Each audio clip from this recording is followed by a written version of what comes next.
Esse é o Ancapsu e nós vamos falar agora da prisão do Tagliaferro lá na Itália. Sim, o Eduardo Tagliaferro, que tem participado de várias reuniões com a Câmara, tem participado de várias atividades aí. Ontem deu uma entrevista que a gente vai repercutir aqui também sobre a questão de como que o judiciário vai continuar com o plano de poder deles, e eu não duvido disso.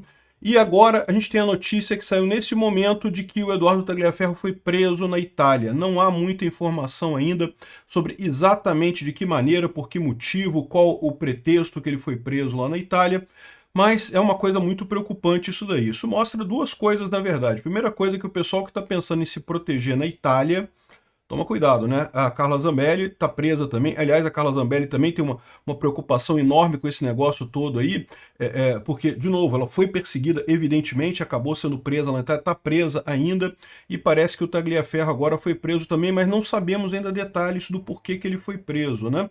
Vamos entender esse caso aqui. Essa notícia foi sugerida por RD350 Viúva Negra, Nippon Ancap e várias outras pessoas. Obrigado aí o pessoal que sugeriu notícias lá no nosso site, no visãolibertaria.com, e obrigado a você que está assistindo o nosso vídeo. Se você gosta do nosso conteúdo, por favor, deixe o seu like e se inscreva aqui no canal, né?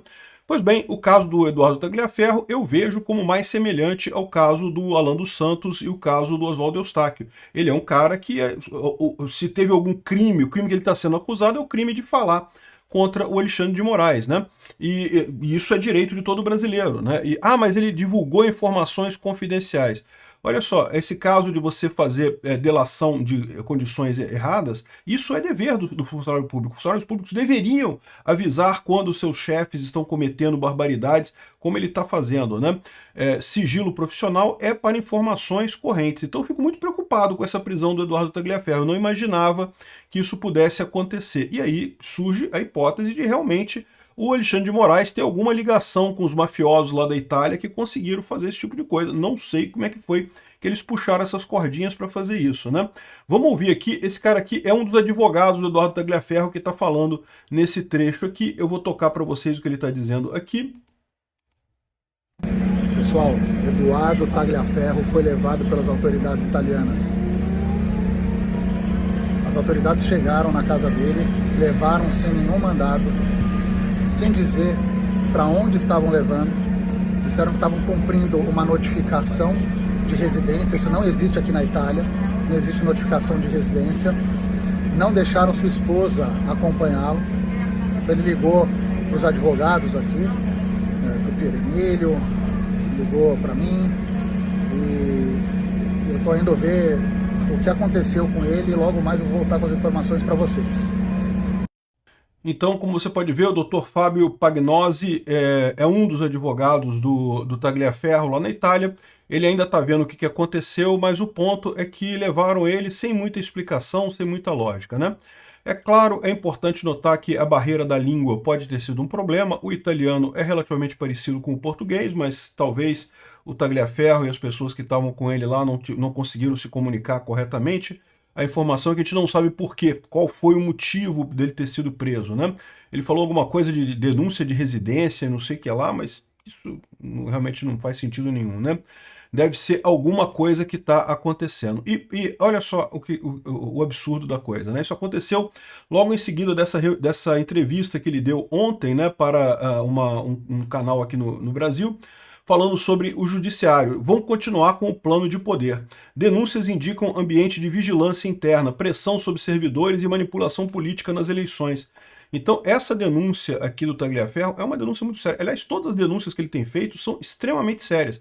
Mostram como que a eleição de 2022 não foi uma eleição normal, não estava dentro da normalidade democrática, teve eventos claros de perseguição da direita e, pior do que isso, segundo ele está dizendo aqui, isso vai continuar daqui para frente. Eles continuam imbuídos do interesse de que não, nós vamos ficar no controle e não vai ter alternativa, né? Aqui, ó, o ex-assessor do ministro Alexandre de Moraes fez graves acusações em entrevista ao jornal Gazeta do Povo. Ele falou em perseguição política, controle de narrativas e um plano de poder em curso dentro das instituições. Isso eu consigo imaginar. Como eu falo para vocês, eu já trabalhei no TSE, então eu conheço muita gente no TSE. E tem gente de direita, tem gente de esquerda, tem gente tudo quanto é orientação política ali, né, na época que eu trabalhei lá. E segundo ele está dizendo aqui, está havendo uma perseguição dessa coisa agora, né? Segundo o Tagliaferro, o STF se transformou em um mecanismo de centralização de decisões políticas. O projeto, segundo ele, vem sendo articulado há anos e agora estaria consolidado com apoio interno de servidores e ministros. O ex-assessor descreveu um ambiente de vigilância dentro da corte, relatou que servidores agiam como delatores internos, ou seja, o pessoal esquerdista denunciava fulano que é bolsonarista. Nesse sentido, repassavam informações confidenciais de outros órgãos e empresas para agradar os superiores. Isso era estimulado, né? Ele também afirmou que havia julgamento prévio de pessoas investigadas pelos atos do 8 de janeiro com base em posições políticas. Isso aqui a gente já viu na Vaza Toga, né? Aquela ficha que eles faziam, né? Levantando o passado das pessoas, e o cara lá teve uma ficha negativa porque tinha falado contra o PT em 2018, não sei o que lá. Um absurdo aquilo, né? Segundo ele, figuras como Zambelli, Bia Kicis, Daniel Silveira e o próprio Jair Bolsonaro eram alvos prioritários. Tudo que se referia a eles era priorizado como se fosse questão de Estado, né? Moraes é mau, diz Tagliaferro à Gazeta. Não é só autoritário, ele é mau. A lei Magnitsky é pouco perto do que ele representa. Isso não é política, é pessoal, é perseguição, é vingança.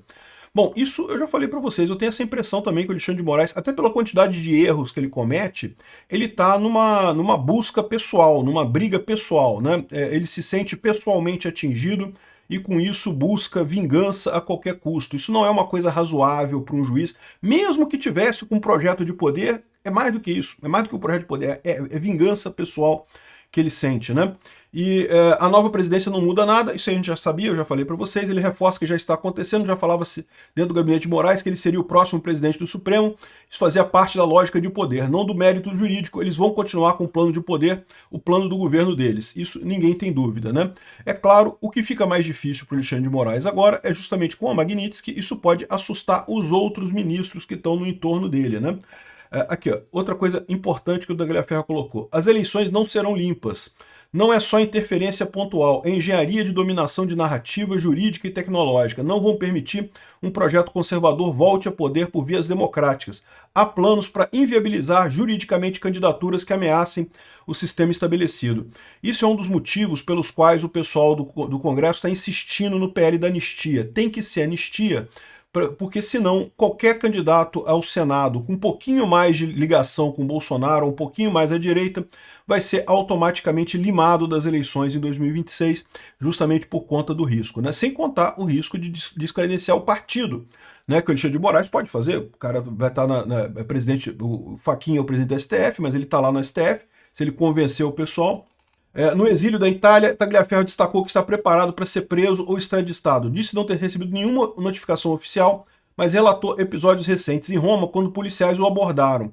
Depois de checarem os documentos dele e de sua família, o liberaram. Se houvesse um pedido real em curso, teria sido ali o momento. Apesar das mudanças, garantiu estar em paz com as escolhas que fez. Quando decidi fazer a denúncia, eu sabia do risco. Prisão, extradição, exílio, tudo isso eu avaliei. Já estou psicologicamente preparado, né? Eu só acho uma pena ele não ter ido para os Estados Unidos. Eu tenho certeza que nos Estados Unidos ele conseguiria, de forma muito mais tranquila, ficar sem essa interferência do Alexandre de Moraes. Aparentemente, o Alexandre de Moraes, o judiciário brasileiro, conseguiram mover algumas peças na Itália para anular lá também essa justiça, né? E é curioso isso, né? Porque os advogados da Zambelli relatam que os juízes italianos não acreditaram que no Brasil o Moraes é juiz, vítima e vítima no mesmo processo, né? O processo do, entre aspas, golpe do Alexandre de Moraes, que só existe na cabeça dele. Um dos motivos pelo qual ele diz que é tão séria a coisa é porque ele teria sido a vítima desse caso, uma das vítimas desse caso. Mas se ele é vítima nesse caso, a primeira coisa que ele deveria ter que fazer é fazer suspeição, é sair desse processo. Ele não pode julgar esse processo. Não é a primeira vez que ele faz isso, né?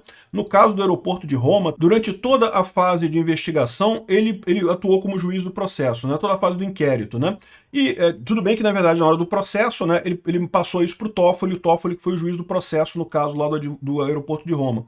Mas a verdade é a seguinte, o Alexandre de Moraes, durante a fase de inquérito, já é um absurdo. E no caso do golpe, ele continuou mesmo na instrução, mesmo no julgamento. Ele foi o voto relator do processo, de um processo em que ele supostamente seria uma das vítimas. Isso é uma coisa que em qualquer jurisdição do mundo o pessoal vê como absurdo, né? E agora parece que o pessoal, o juiz lá na Itália está vendo que, pô, peraí, tem um negócio errado nessa história, né? Tem uma coisa que não faz sentido nisso daqui, né? Não estou nem acreditando nesse papo, mas é facilmente verificável isso tudo que ele está sendo feito, que está sendo falado, né?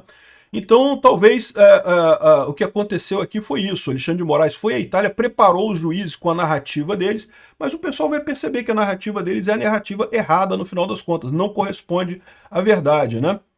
Enfim, muito preocupante esse negócio da prisão do Eduardo Tagliaferro. Como a gente viu aqui na entrevista dele de ontem, ele estava preparado para isso, ele achava que isso iria acontecer em algum momento, mas ainda assim é uma coisa bastante estranha, né? Vamos ver o que vai surgir disso daí. Assim que tiver novidade nesse assunto, a gente fala mais aqui no canal, mas é sem dúvida alguma mais um ato autoritário do Alexandre de Moraes, mais uma preocupação muito grande disso daqui, né? Principalmente é importante notar, se isso que ele falou aqui é verdade, a gente vai ter um problema realmente, né? Se realmente eles têm planos de destruir a direita nas eleições de 2026, bom, a democracia nossa, que já está toda comprometida, simplesmente fica sem saída, meu amigo. A saída do Brasil vai ser o aeroporto mesmo, não vai ter outra alternativa não, porque isso aqui vai para o buraco com o Alexandre de Moraes fazendo questão de quebrar a democracia brasileira. O lado positivo disso é que não vai restar dúvida para ninguém que se trata de uma ditadura. Entramos num processo de Venezuela. Lembra que a Venezuela foi exatamente assim, o Hugo Chávez com o judiciário tomando todas as decisões, acabando com os partidos políticos e destruindo toda a democracia na Venezuela. Infelizmente, a gente falou, né? A gente avisou, né? 2022, olha só, é a chance que a gente tem. O pessoal fez o L. Não, que vamos fazer o L, porque o Bolsonaro fala palavras ruins, o Bolsonaro imita doente, não sei o que lá. O que pode ter de ruim no Lula? E agora, a gente avisou, vamos virar uma Venezuela. Pelo visto, se isso daqui se confirmar, que a eleição, eles já estão preparados para a eleição do ano que vem, para manipular a eleição do ano que vem, como manipular a anterior, e mais ainda, né, com eliminação de candidatos e coisa e tal, não vejo saída não. E é claro que nessa perseguição ao Tagliaferro, o Alexandre de Moraes teme muito pelo que ele ainda tem de informação, porque ele certamente ainda tem muita informação para passar, mas também ele quer dar um recado para os outros funcionários do TSE e do STF que podem ter a mesma ideia, que podem estar igualmente chateados com a situação lá com essa autoridade do Alexandre de Moraes, com essa ditadura do Alexandre de Moraes, e queiram falar sobre isso. Então ele está dando também um recado nesse caso, daí o desespero dele de tentar fazer a extradição dessa pessoa de qualquer jeito, tentar tirar o Eduardo Tagliaferro, tentar calar o Eduardo Tagliaferro de qualquer forma, né? Vamos esperar pelo melhor, vamos ver o que vai vir aí de resultado do advogado. O advogado está correndo atrás para entender o que está acontecendo lá. Vamos aguardar. Obrigado por assistir o vídeo até o final. Além de curtir, compartilhar e se inscrever no canal, considere se tornar patrocinador com valores a partir de R$ 1,99. Clique no botão Seja Membro abaixo para saber as condições e vantagens de patrocinar o canal. Mais informações sobre o nosso projeto, visite nossos sites indicados na tela.